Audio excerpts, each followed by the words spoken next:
सुप्रभातं नमो नमः। श्रीमती एल.पी. Savani Vidyabhavan, honey park road, standard 10th Sanskrit, chapter 6, Kashthakhand, pieces of wood. અહીં પ્રાચીન ભારતની શિક્ષણ પ્રણાલી જે હતી ગુરુ શિષ્યના સંબંધની એની વાત કરવામાં આવી છે। શિષ્ય ગુરુકુળમાં રહેતો અને ગુરુ પાસેથી વિદ્યા અધ્યયન કરતો। ગુરુ ગમે તે સમયે ગમે તે સ્થળે પોતાના શિષ્યને જ્ઞાન આપતા હતા। આથી નિયત અભ્યાસક્રમ અનુસાર પાઠ ભણાવવાની સાથે સાથે ક્યારેક સાહજિક રીતે અને ક્યારેક અચાનક શિષ્યને જ્ઞાન આપવા માટેનો જે અવસર મળી જતો હતો અને તેઓ ગુરુકુળમાં જ રહેતા હતા શિષ્યો, અને ગુરુ તેમને જ્ઞાન આપતા હતા। આ પરંપરા આજે પણ પ્રાચીન પદ્ધતિ સંસ્કૃત ભાષાનું અધ્યયન અધ્યાપન કરાવતા વિદ્યાધામોમાં ઘણી જગ્યાએ પ્રચલિત છે। અત્યારે જે ગદ્ય અહીં આપવામાં આવેલો છે આવા જ ગુરુ શિષ્યનો એક પ્રસંગ અહીંયા આલેખાયેલો છે।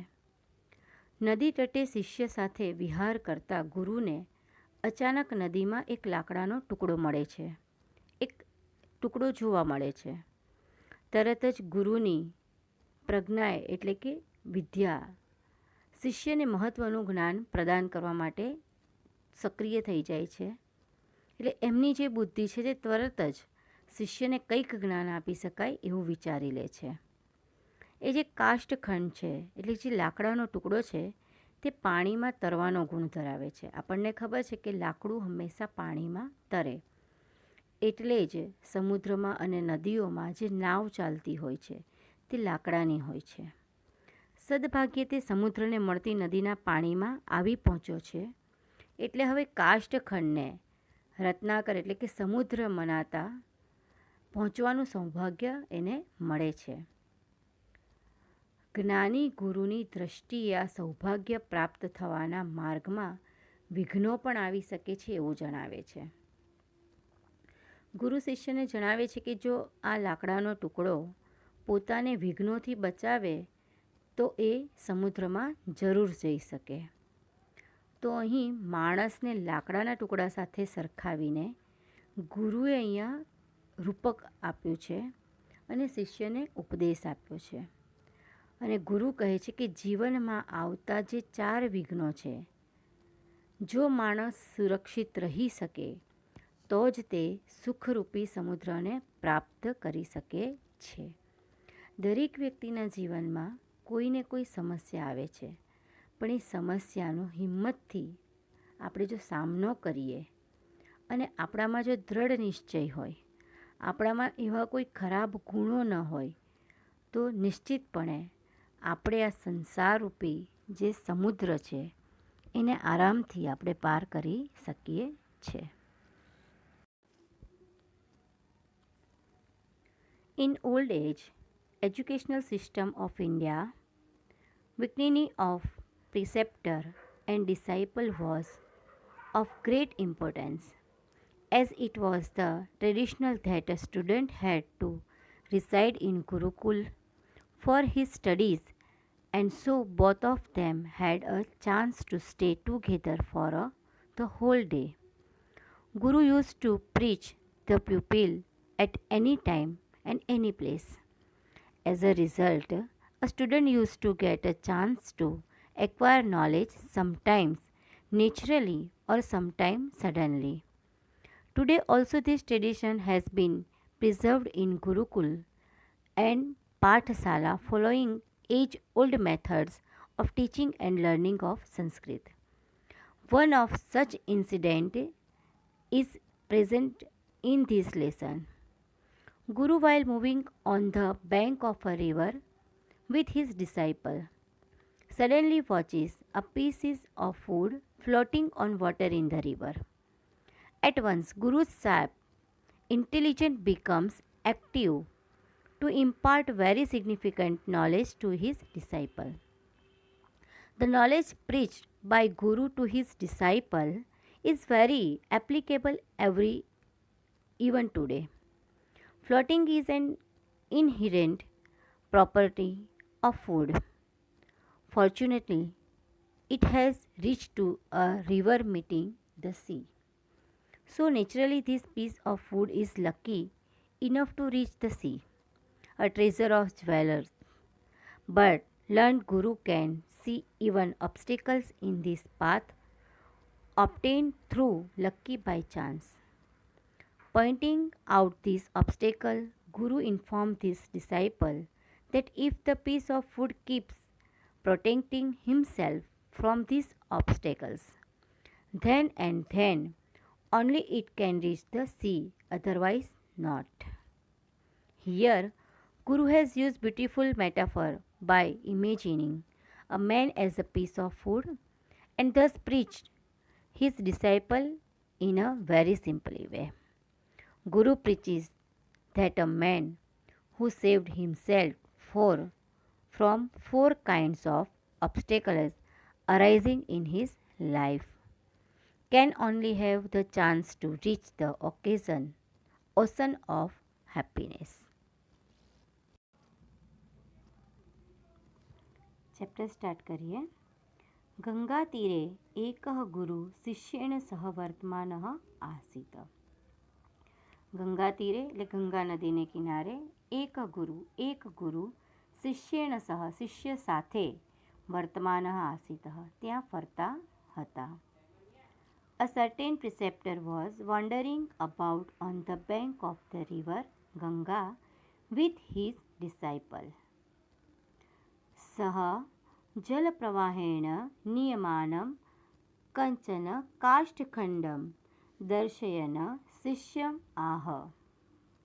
સ એની ગુરુ પોતે પુલ્લિંગ જલપ્રવાહેણ એટલે કે જલપ્રવાહ સાથે નિયમાન એટલે કે લઈ જતા કંચન કાષ્ઠ એક લાકડાનો ટુકડો કાષ્ઠખંડ કાષ્ઠ એટલે કે લાકડું ખંડ એટલે કે ટુકડો દર્શયને એમણે જોયો અને બતાવ્યો શિષ્યમાહ શિષ્યને કહ્યું.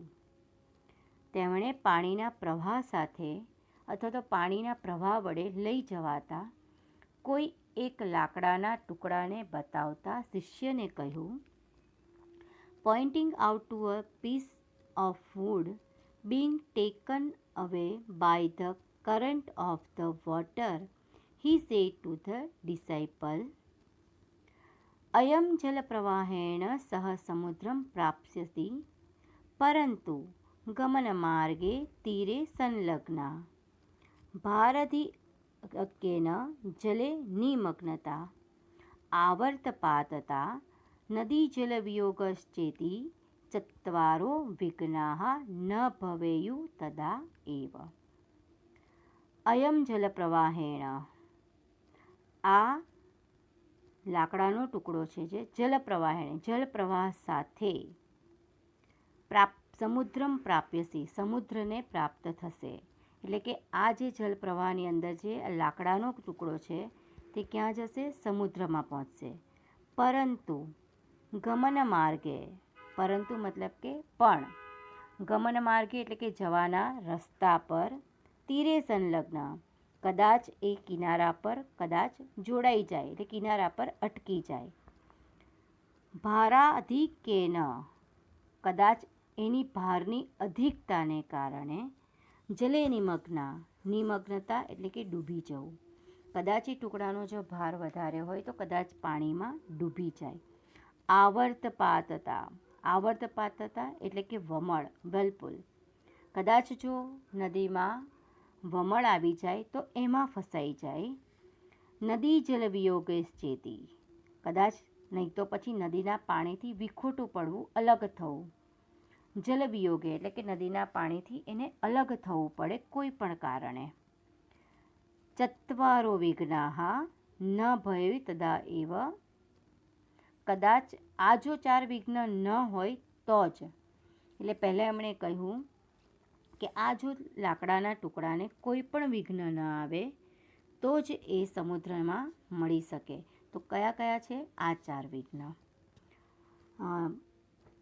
This will reach the ocean with the current of water, but if on the way of its going the 4 obstacles such as being struck up to the bank, being drowned in the water due to excessive heavy burden, being caught in whirlpool, and separation from the water of the river do not occur only then. Second paragraph. ગુરુ અગ્રે ઉપદિશતિ શિષ્યમ. ગુરુ અગ્રે એટલે કે ગુરુ આગળ, ઉપદિશતિ એટલે ઉપદેશ આપે છે, શિષ્યમ શિષ્યને, ગુરુ શિષ્યને આગળ ઉપદેશ આપે છે. The preceptor further instructs the disciple. વયમ સર્વે માનવાહ અપી કાષ્ઠખંડા ઇવ. વયમ એટલે કે આપણે બધા, વી આર, સર્વે ઓલ, માનવાહ એટલે આપણે હ્યુમન બિઈંગ છે, અપી કાષ્ઠખંડ, અપી એટલે કે પણ, કાષ્ઠખંડ આપણે પણ બધા મનુષ્યો લાકડાના ટુકડા જેવા જ છીએ. All human beings like us are also like pieces of wood. અસ્માકમ જીવનેમ નદી, અસ્માકમ જીવનમ એવ નદી. અસ્માકમ એટલે કે આપણું, જીવન જીવન જે મેવ નદી, આપણું જીવન પણ નદી છે, અથવા તો આપણું જીવન પણ નદી જેવું છે. Our life itself is a river. પરિવારેહ પ્રવાહરૂપ. પરિવાર કેવો છે? પ્રવાહરૂપ જેવો છે, એટલે ગતિમાન છે. આપણો જે પરિવાર છે પ્રવાહરૂપ સમાન છે. The family is like the current. તત્ર સ્નેહરૂપમ જલમ વહતી. તત્ર ત્યાં, સ્નેહરૂપી જલમ વહતી ત્યાં સ્નેહરૂપી જળ વહે છે. The water of love flows in it.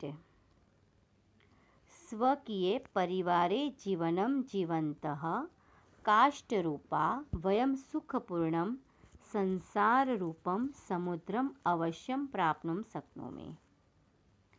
સ્વકીય પરિવારે પોતાના પરિવારમાં જીવનમ જીવંત જીવન જીવતી વખતે, વયમ સુખપૂર્ણમ આપણે સુખરૂપી સંસારરૂપી સમુદ્રમાં, અવશ્યમ પ્રાપ્તુમ શક્નોમિ નક્કી આપણા સંસારમાં આપણને સમુદ્રનું એક જે સુખ હોય છે પ્રાપ્ત થઈ શકે છે. યદિ ચત્વારો વિઘ્ના ન ભવંતી. જો આપણને પણ એ 4 વિઘ્નો ન હોય તે. પોતાના પરિવારમાં જીવન જીવતા લાકડાના ટુકડાઓ રૂપ આપણે જો 4 વિઘ્નો ન હોય તો આપણે પણ આપણા સંસારમાં, અથવા તો આપણે પણ સુખથી આપણા સંસાર સાગરમાં પહોંચી શકીએ છીએ. Living life in our on family, we like pieces of food, will surely be able to reach the ocean of the world full of happiness if 4 obstacles do not occur. જીવને કીદૃશા વિઘ્નાઃ ભવન્તીતિ શિષ્યઃ અપૃચ્છત. જીવનમાં કીદૃશા કયા કયા અથવા તો કેવા, વિઘ્નાઃ એટલે કે અડચણો અથવા તો વિઘ્નો, ભવંતી કેવા વિઘ્નો હોય છે. શિષ્ય અપૃચ્છત શિષ્યએ પૂછ્યું. The disciple ask what are the obstacles in life like. Next paragraph. ગુરુ સમુપાદિશત એટલે કે ગુરુએ ઉપદેશ આપતા કહ્યું, નદી રૂપે જીવને આહાર નિદ્રા ભયાદયઃ તીરભૂતાઃ સંતિ.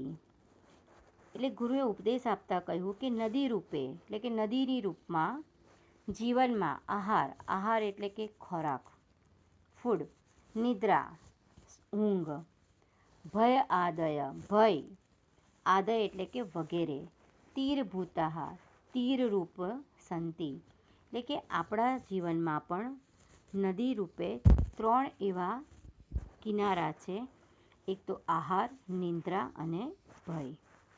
The preceptor duly advise in the river of life food, sleep, fear, etc. are like the banks. तीरेषु संलग्नता नाम आहार निद्रा भयादीनां सेवते સતતમ પ્રવૃત્તિ. તીરેષુ એટલે કે જે કિનારા પર છે, સંલગ્નતા એટલે કે જોડાયેલા, આહાર નિદ્રા અને ભય આદિના સેવને સતતમ પ્રવૃત્તા એટલે કે કિનારો પર જોડાયેલ થયેલું હોય એટલે આહાર નિદ્રા અને ભય વગેરે સતત એના સેવનમાં એની સાથે જોડાવા માટે હંમેશા પ્રયત્નશીલ રહે છે. Being stuck up to the banks means constant activity of eating, food, sleeping or being afraid. એટલે આમાં ઇન્સર્ટ કહેવામાં આવ્યું છે કે જો વ્યક્તિ હંમેશા ખાવામાં, ઊંઘવામાં અને સૂવામાં જો એ સમય પસાર કરે તો એ પોતાનું કોઈ સફળતા પ્રાપ્ત કરી શકતા નથી. જો આ 3 વસ્તુ મનુષ્યના જીવનમાં વધારે આવે તો એ નદીને પાર નથી કરી શકતો, પણ એ કિનારા પર જ રહી જાય છે. વસ્તુતસ્તુ આહારાદયઃ સેવનીયાઃ ભવન્તિ તથાપિ તત્ર સતતમ સંલગ્ના વિઘ્ન એવ. વસ્તુતત્વ એટલે કે રિયલી હકીકતમાં આહાર વગેરે સેવા યોગ્ય હોય છે. આહારાદય સેવનીયા એટલે આહાર લેવો એ મનુષ્ય માટે જરૂરી છે, નહીંતર શરીર ચાલે નહીં, જીવનની વૃદ્ધિ ન થાય, મનુષ્યની વૃદ્ધિ ન થાય.